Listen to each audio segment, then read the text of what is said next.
Hi everyone, I'm super excited to host Bibhrajit Halder, founder of SafeAI. Thanks a lot for being on my show. Mayo, thank you. Thank you being here. You're doing an exciting job, so I love to be part of that. Appreciate your kind words. So, take us to your college days. What was young Bibhrajit thinking of about that time, the career, the vision, and like looking back now, like what were the things you did and what were like totally off of your plan? Yeah, I mean, I grew up in Calcutta in India, so obviously there's a lot of sports, so a lot of fun, a lot of talking, a little bit of study. But in that study, I think what I really liked is the math part, the physics part. As you can imagine, probably your background is similar. You kind of got into math and physics, but lots of sports, lots of fun, lots of talking, right? And then I got into engineering college. I did mechanical engineering in BIT Mestra, which is probably not too far from you, right? It's in Bihar, in Ranchi, beautiful town, amazing places. I had 4 amazing year there. So I worked on the mechanical engineering, hardcore, all the thing. Really, that's kind of then I moved to US early 2000. And I think about that's kind of led to what I'm doing now. Back in the days when I came in, autonomy or self-driving was getting started. So really think about the career-wise, just a love for the math or liking of the math kind of led to engineering, and engineering led to the autonomy. And obviously, we can talk more about that, what I did since then. But that's kind of the early part of my life. And what were the biggest mindset shift like compared to your US career journey versus India? I think, and I even for I had a little like a 20 pages thing I wrote a couple of years ago for IEEE. I think one advantage I had was that my brother is kind of 7, 8 year older than me, and he was kind of always ahead of me. Like when I was in the middle school, he was already doing engineering. When I went to engineering, he's already doing his PhD in US. When I went to US, he already started his first company and sold it. So I think I had what I call it a look ahead point. And when you have like 7, 10, 11 year of very beautiful look ahead point, that helped me, right? That literally, and I would say even to kind of going from people who are like in college or school, even early on, find somebody like 20, 30 years ahead of you, maybe 10 years ahead of you. And that's a very good look ahead point. I had by naturally because my brother, obviously, but that's a good one. So that also helped me because by the time I was an undergrad in India, I already know what a PhD in US look like, right? Mm. So I mean, in undergrad in India, I already knew the PhDs of US look like, at least from the story, not my I'm doing it. But so that really helped. And what would be your career highlights post your PhD? I think once I fin so one thing just to kind of give you what I did on my research work is that when I came to this country, autonomy just got started. So think about the self-driving and all that. This is prior to Google, prior to everybody, and my research work was on autonomy. So if not that you should read, but if you Google my book, one of the first book I wrote on the autonomy, my research was on that. So I was able to fortunate, and that's when the caterpillars and the mining industry wanted to deploy autonomy. So I was able to take that research work, directly put it into the code and actually in production. So I think it's a fortunate, it doesn't happen all the time, but I've been very fortunate being able to take that research work I done, actually deploy into real world. So from mechanical engineering, learning coding, business skills, like what give us like what are the things you learned along the way, costly mistakes you did? I think as I mentioned, kind of grounding was kind of math was always my grounding. So now, I started doing autonomy, which is basically a combination of software, algorithm, and a little bit of hardware. Obviously, hardware is there, but software algorithm what I focus on. So I think from there, coding comes naturally. Like, if you are speaking the algorithm language, computer doesn't know English. So you need to kind of speak them in that. So I am not a coder from the coder point of view, not from the computer science point of view, but I have the algorithm design. Now, how do you communicate with the computer? There's only one language. So I got into coding because I need to talk to the computer. So I think that was a lot of learning there. Then when I joined Caterpillar right out of that, and Caterpillar is, if people don't know, it's a largest OEM manufacturing of the equipment for the mining construction industry. It's about $200 billion, the largest US company. So they wanted to do autonomous mining truck, and that was the industry. This is again prior to Google. And I got into that. I think three things I learned is that obviously I learned mining industry. I learned about taking such a complex technology, which we have the software, hardware, and operation, actually roll it out in a safety critical situation. So that's a lot of learning. I was there almost for 6+ years. So I learned a lot during that time. Really kind of okay, what it takes to build a product from research. Hmm. And after Caterpillar, like what made the transition and what was your biggest learning? Yeah, I think by the time I was Caterpillar already, I think by 2014, we were already deploying about 40 or so truck in production. Autonomy was, very much in production 2014. A lot of people don't know. And I'll just give you a statistics. I talk about it. There is about 10 billion tons of material moved into this industry fully autonomously over last 10 years. So this is not an industry that talks about, oh, is autonomy coming? It's been using it 24/7. So very advanced when it comes to actually deploying. I think by the time obviously Google picked up, Tesla came along, all of them like automotive industry picked up and that's what got me to Silicon Valley. Basically, I joined Ford. I worked there for some time. Then I was also leading the software side in Apple. So kind of I got into the passenger side of autonomy because that's kind of what I call it a next generation autonomy got started. And when you were in 2010, did you imagine that in 2025 we'll have cars which are like in SF, driverless?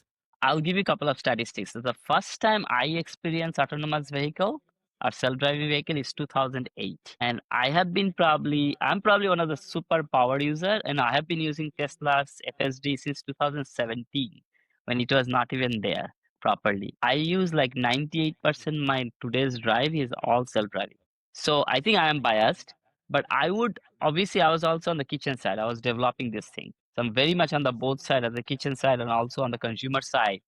I think the progress we have done is tremendous.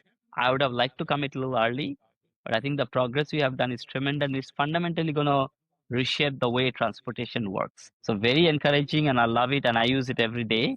Last statistics I'll give you, I just saw the other day, less than 1% of US population ever experience anything related to autonomy, let alone the full self-driving of Tesla. So it's still a very niche population is getting the taste, but I think it's coming. It's coming very strongly. It's going to expand massively. If I if you were to give like a short 1 to 2 minute masterclass on autonomous side, like why depth based lidar approach versus vision based approach and overall, like what would that be? Yeah, so maybe kind of I'll give you a broad view for the audience, right? So when you think about autonomy or self-driving, really you're thinking about the driver, right? You drive your car. Most of your audience probably drives their car. What do you do? Like you really want to think about this is a very well-used word, but the first principle, what does a driver do? Driver has to kind of figure out where am I going? That's the first thing. That's the kind of direction. And that has to come from the design. That's nothing to do with autonomy. Somebody has to call the Uber driver. Somebody has to call the Waymo. Second thing is that when you're in the driver's seat, you have to look around, see what is going on. So that's the perception part of it, right? Now, what is going on, that information has to come, that can come in the form of camera, LiDAR, radar. They all have their modality, but as long as the information comes to you. And Right. obviously, Elon and other people have been fighting for last 10 years with the LiDAR, radar. Even today, I think if you look at Uber CEO, the Dara, he's still saying that I think it's a come down to a lot of commercial thing, a lot of design decision, but pure physics 101. Obviously, the logic that people use that okay, you and me doesn't use lidar. Information is there, camera is enough for the information to come in. Now, question is how good is your algorithm?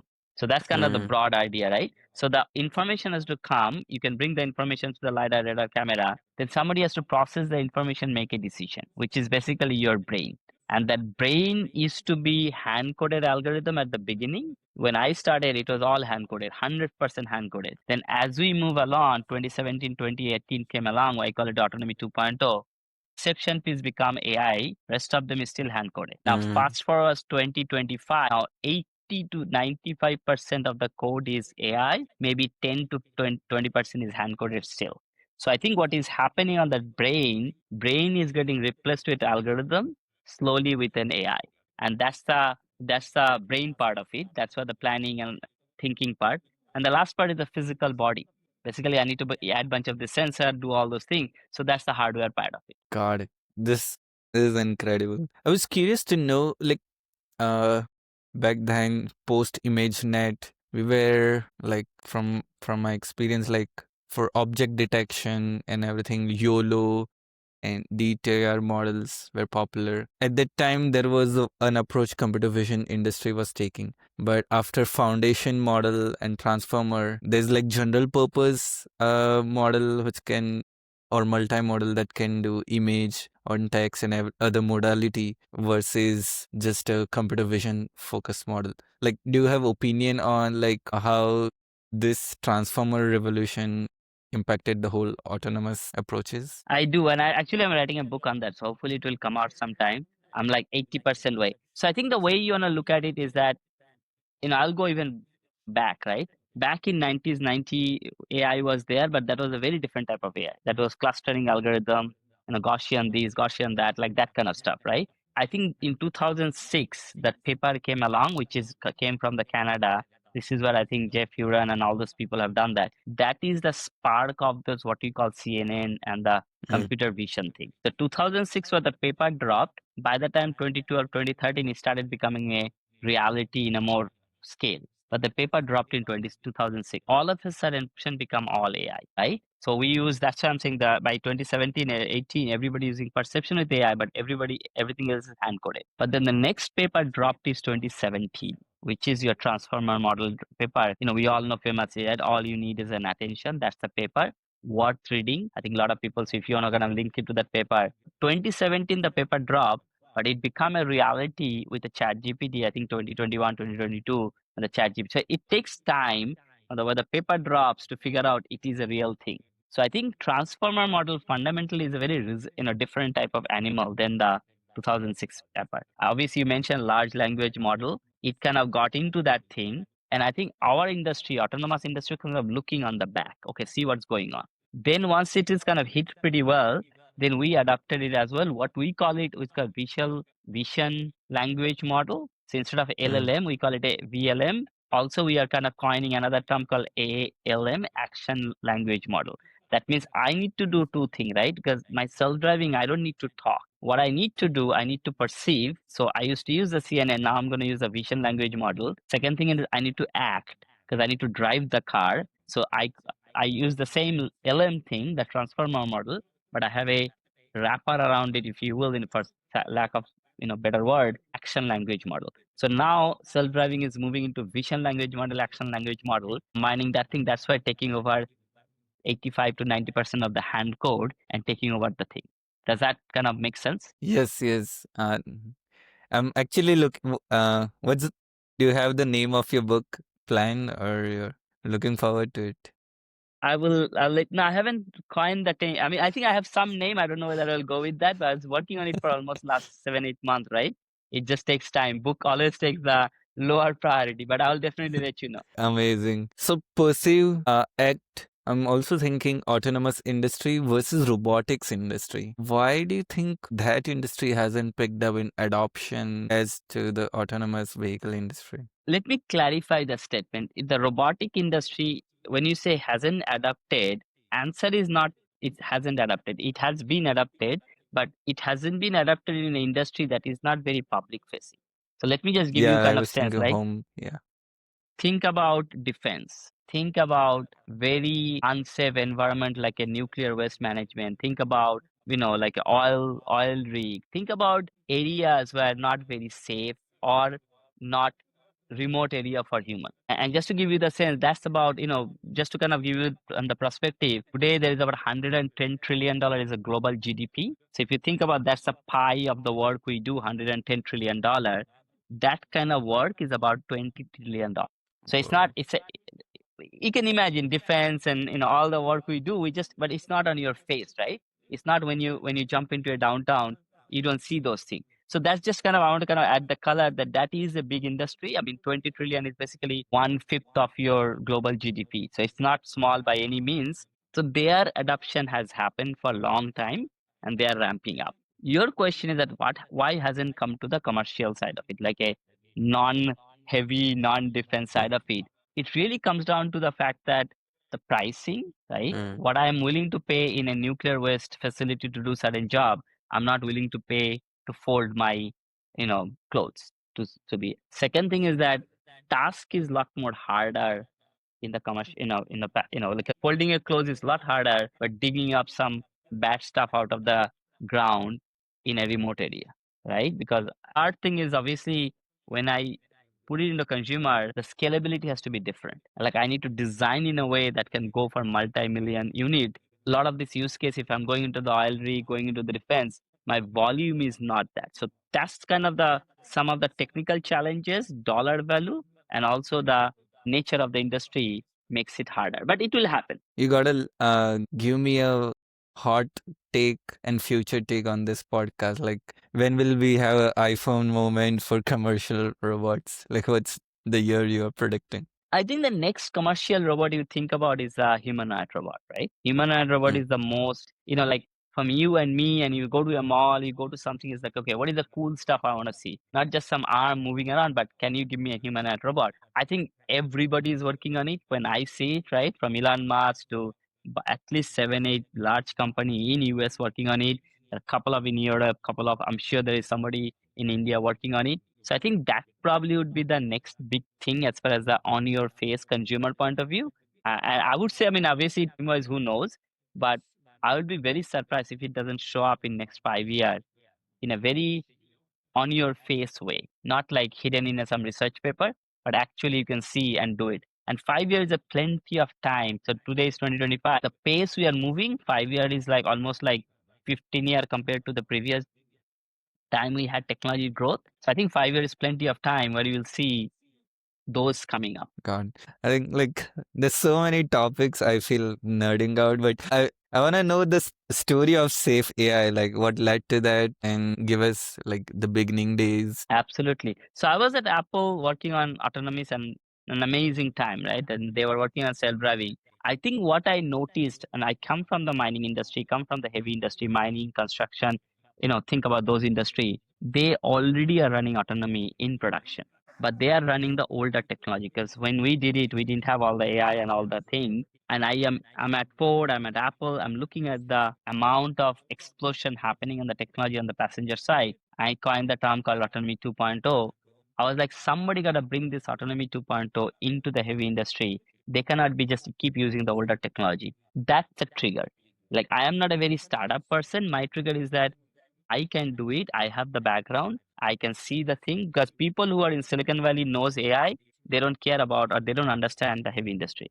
People who understand the heavy industry, they have no idea how to deploy this technology. So I feel like I am uniquely positioned to do that. So that's kind of the starting why I start Safe AI. Just to kind of a little bit of background, I ran that for 8 years, grow the team about 115 people. We raised about close to $100 million. Obviously, we had recently an M&A a month ago or 2 months ago. Then it's an amazing. We had a team I was talking to you, we had a team in Bangalore as well. So I used to go there as well. So we had a team in Australia, Japan. So that was the industry now adopted this Autonomy 2.0 and it will only ramp up. Amazing. So there's so many different stages of the business you've faced in this whole span. If I were to ask different challenges in like different years, like what would those be? Like, because I'm trying to understand the playbook of the whole journey of 8 years into the various, because there are always some plateaus, like, okay, at one revenue plateau, hiring plateau, tech plateau, like, so if you can share those. So let me classify that this way that, it was my first startup, right? SafeAI was my first startup. So when you do first startup, unless there are some always exception, you probably end up doing more wrong than right. It's just, Mm. again, there is exception, right? You got Jensen Wang, you got Zuckerberg. I mean, there are exceptions. You got Amazon. There are exceptions. I'm not saying always have to happen, but more often than not. So I probably have made more mistake than a not, just to kind of give you the thing, right? But I think the summary is that it is you know, it's an amazing experience to build something and actually you have a vision. Either you want to make the industry better or the humanity better, whatever your kind of the calling is. And for myself, I just learned so much. Probably, as I say, every aspect of it, how to build a team, how to deliver a product, how to make customer happy, how to raise money. I think every aspect you can talk about it for hours. But going back to your playbook, and I probably will talk about maybe the later, I'm not done, right? I'm gonna do the second one. I think you wanna know from the playbook people who have done couple of them, right? Because the Mm. first one is not quite the playbook. First off is like you just do it whatever you need to do. I think playbook comes in the picture when you're kind of doing second and third one. Like that will be really playbook kind of settle down. But there's a lot of learning, a lot of scar tissue I can share. What would be the top three challenges you had to overcome? There are a lot. I would say maybe not I have to overcome, like anybody does a company. I think there are kind of what are the key kind of the pieces, right? I think which everybody talked about. I don't think it's a new thing. Like you really need to solve something or deliver something that world wants, right? And one changes is that it always doesn't mean you have to solve a problem. I know there is a people do typically presentation saying there is a problem, here is a solution. I think as a, and I am not like that. I was like, no, you don't always need to solve problem. World will get to go better places. I can say that nothing is wrong today, but I want to make it better, right? The trucks are running, but nothing is wrong. They are working, but I want to make it autonomous. I want to make it connected. It will be more efficient, more productive, more safe. So, and that's kind of the one thing you really have to do something that matters. Otherwise, it's not worth doing. Second thing is the team. Like, how do you build a team that just become the core DNA of your company? Like, at the end of the day, team is going to deliver. So, I think that's a lot I learned. I have a lot of ups and downs. Did one thing, did good thing. So, I think team is kind of critical. Obviously, last piece is the people who are you are working, the customer, what you're serving. So I think you really have to be close to that, and that's not easy. That easier said than done, because we fundamentally always look from our angle. We never switch switch the side, like why are they buying. So I think that would be probably, but these are all very obvious. Yeah, let's go to tactical, like advice for finding customers, making customers happy. Like a lot of sometimes people get stuck. Okay, I've used all my set of contact. I've hired a sales team, but like we are not getting conversion and everything. So how do one like navigate that phase of increasing revenue? Okay, we need to raise next round. We need to hit the revenue mark and like those kind of things. I mean, it depends on what product you are selling and what is your kind of go-to-market strategy and who are you selling to. Obviously, B2B is very different. Like B2B is business to business, and B2C, business to consumer, is very different, right? Within that also, what is it you are selling? Are you selling volume or are you selling very niche product, right? Like autonomy is not something I can go to, 1 million customers and say buy autonomy and publicize. Autonomy is just not that, right? But if I'm selling something consumer grade, that's a volume thing. So I think go to market and sales motion is a playbook on its own. For me, we did B2B, and we also not just do B2B because we are going to mining company directly. Not only a mining construction and that kind of, not only, but very handful of them. Like it's not Mm. like there are 10,000 mining company in the world. There is about top 25 mining company does 95% of the mine. So mining industry, construction is a little more scattered, but still not 50,000 construction company that is worth big enough. So I think that is a different sell. That sell is basically really a vision sell and a ROI sell. Like this is where the industry is going. Let's go together. That's kind of the CEO level sell. And then on the operation level sell is really going to help you. And you need to stand by that, right? So that's a very different sell I can talk about, but that's in every sale has a different color. Got it. Yeah, the one thing I'm trying to abstract is like okay, this limited customers or sales cycle. Okay, what's the GTM in such customer segment that works better, especially when let's say if there is 6 month sales cycle and you're bleeding. How do you navigate? I mean, these are not one answer, but I would say maybe some generalize is that you go what we call it do a deep customer discovery. Actually, like depending on what stage you are in, I would say go do the customer discovery first, and then almost sometime almost build the product. Again, depending on what you are selling, right? Some product just doesn't work that way. But think about what we in our industry that kind of work, because you cannot build up the whole autonomous solution ready to go in their mind before you even talk to them. You cannot say, okay, here is it ready, let's go. Caterpillar, we didn't do it. It's very, I mean, Caterpillar works with the BHP from day one in the whiteboard. We are working together. So I think this is just a different nature of the business. So some of them will applicable, some of them will not be applicable. So from our side, I would say if you're looking for look for a what we call it a champion customer. The Mm. customer that has if you have to do a lot of selling before you get your first, second customer, either your product they don't want, it's probably not even worth it, or that's not the right customer. Because you want the customer also at the early on that is less hard to close because they are also interested. As I said, if that doesn't happen at the early on, then either your product idea itself is not right in that market, or the customer is not. Switch the customer, because you cannot get the first couple of them cannot give you a hard time. This should be your partner. Once you kind of stabilize that, then you go for the more stable sales cycle. That's a very different sell. Mm, got it. What has been your proudest moment? I mean, I think overall a journey, I love it. I think one of the, I would say I'm very satisfied in a way, right? As I mentioned, this autonomy 2.0 idea, this industry now, this whole heavy industry, that they all kind of adapted that, okay, more autonomous has to come. It has to be connected. It has to be safer. Whole industry has adapted it, like idea wise. Now, slowly they are integrating based on the price point where they are. Because I've been, even in India, I've been talking a lot, and you'll see finally even India started going some autonomy deployment happening here, pilot happening. So I think that would, I would say that that journey, that it is ball is already rolling, that's probably the best thing, right? You want to see that, because no one company can do on these things. It is going to be a, you know, a vast amount of customer, dealer, partner, everybody will do together. So I would say that will be, I would say, okay, this vision has propagated already. Okay, so like 8 years ago when you started that vision, when you see it flourishing globally, like that gives you a proud moment. I mean, yes, and we had a value in Safe AI. One of the value is that try to give more to the world than you take. That was one of our value. What does that mean? Is that contribute more than you take. We take a lot of things from the world. You know, everybody, the whole kind of humanity, kind of helping us to do. Like you don't use you use iPhone, but you didn't do anything to build that, right? So you are using somebody else's labor and for, you know, their work. You should also give. So I think to that point why I mentioned that is that, like, one of the things I was able to kind of propagate that vision to the world, if you will, because back in 2017 this was not the obvious one. Obviously now every company, you go to a typical construction mining company, they will all talk about autonomy 2.0. How do you bring in, which is great. Got it.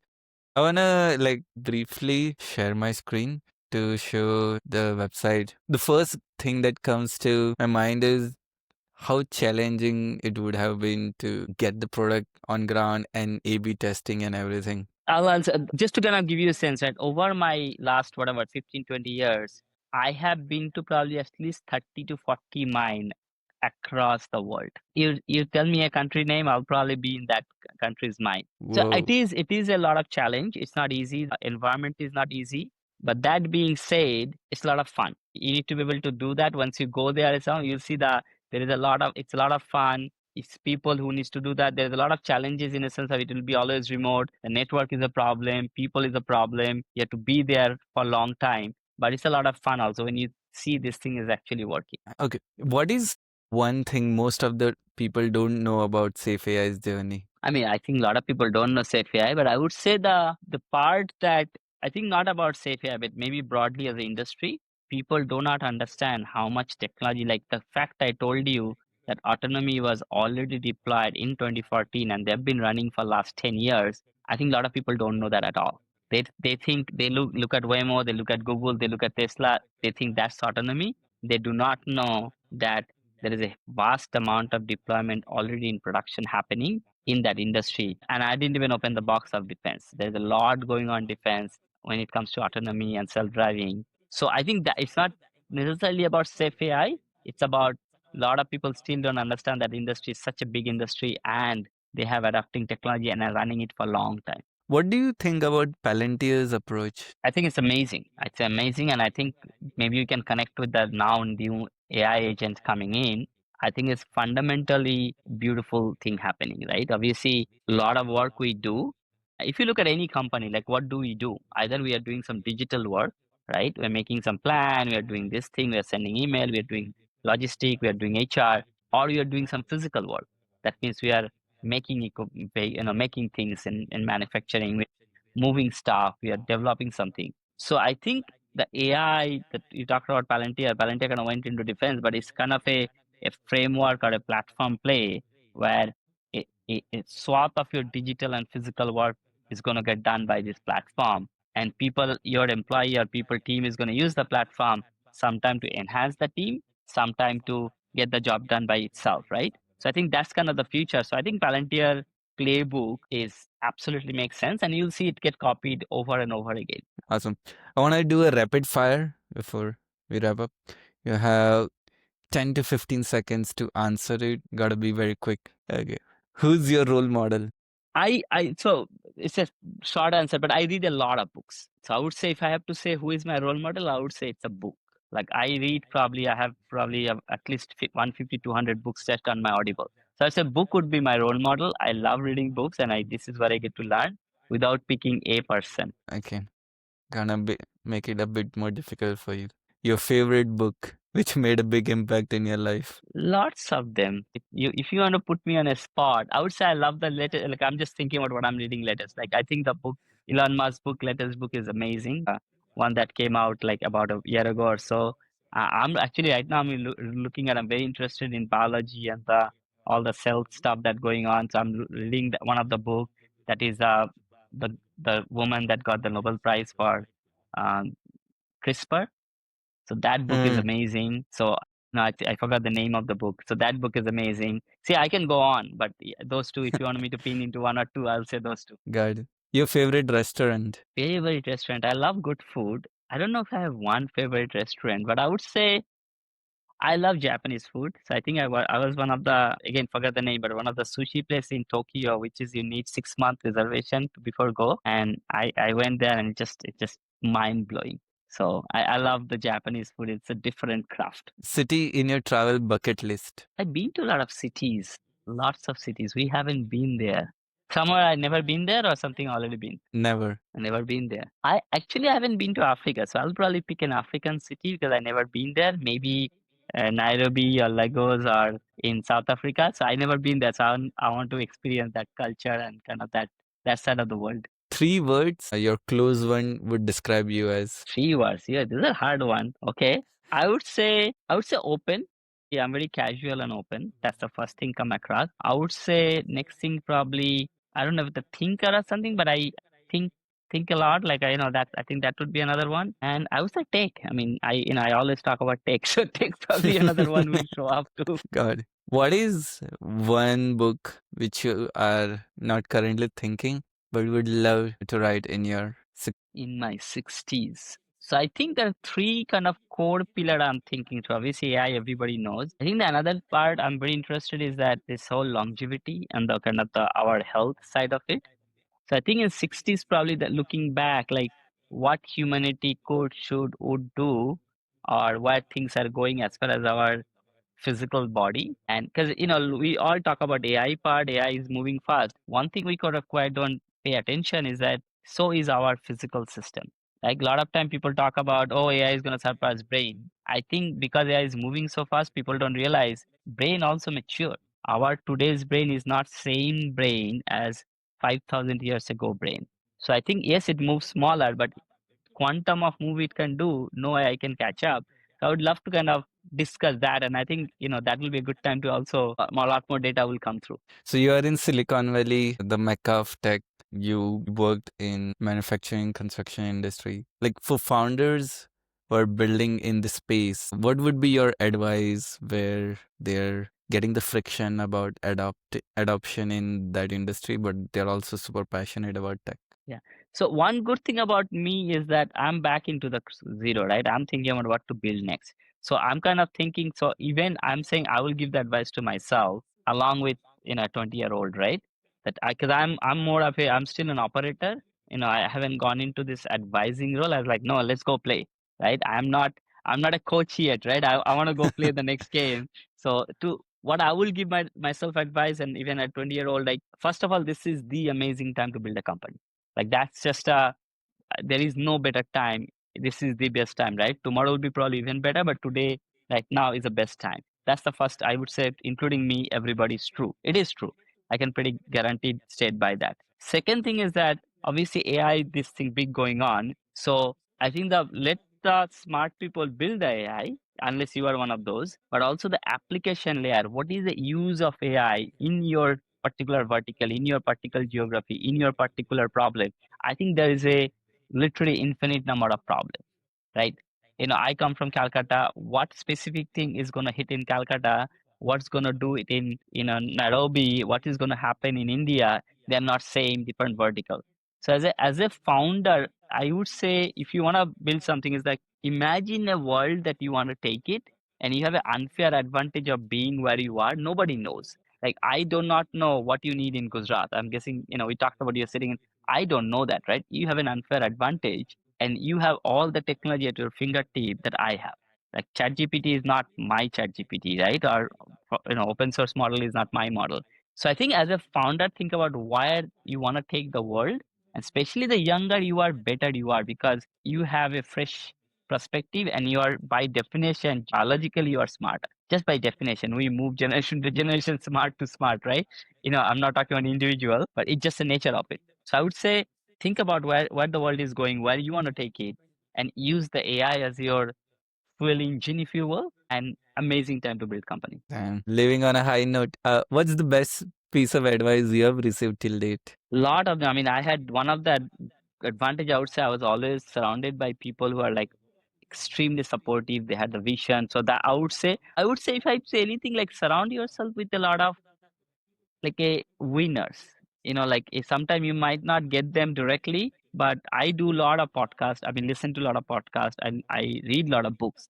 Like you and me don't have access to Elon, not to one person, but we can listen to him. You and me probably don't have access to daily basis on, let's say, another person, Vinod Gosla.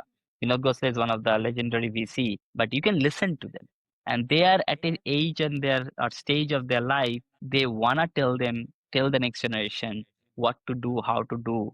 And I think you want to listen to them. The information is there. You always won't be able to surround yourself with the best of the best in that craft, but you have access to them. I would say that will be the thing. Really, it was not the case 20, 30 years ago. Today, you can be close to anybody virtually, and it will only go better from here. Got it. Any mentor you would like to give a shout out to? Oh, there's so many. I think shout out was, I mean, I think one thing as I will definitely say, my brother has always been kind of you know, the what I call it as look ahead point, and that's still the case, right? He can always see, okay, what is he focusing on? And that kind of give you the idea where the life is going, right? And I'll give you why I'm saying that at this time, like for a lot of you guys, probably don't care about health that much. You're like, oh, I gotta get the career, I gotta get the next startup, I gotta get that, let's work till 3 a.m. every night. But when I look ahead 10 years, I was like, oh, no, no, no, health is the thing. Let's focus on that. So sometimes it gives you perspective that you don't think. So I think that's kind of what I would say, that not quite the mentor wise, but I would say and that's an amazing look ahead point. Like, okay, you would not think, because if you talk to your friends, they all are doing startup, they all are burning candle. Nobody's talking about let's go to gym and let's not eat all the junk food. But if you talk to somebody ahead of you, they're like, no, no, stop that junk food. That's gonna kill you. Yeah, it's so true. We're like, let's just get our first exit and then we'll focus on our health. Doesn't work that way. Okay, body keeps count. Thanks a lot, Bibhrajit. It was an incredible interview. Appreciate your time for this. Amazing. No, you're doing a great job. I would love to anytime. And any of your audience have any question, they can reach out to me. You can kind of add my LinkedIn, my X profile. I think we'll love to stay in touch. Thank you. We'll add your LinkedIn in the description so people can reach out. Awesome.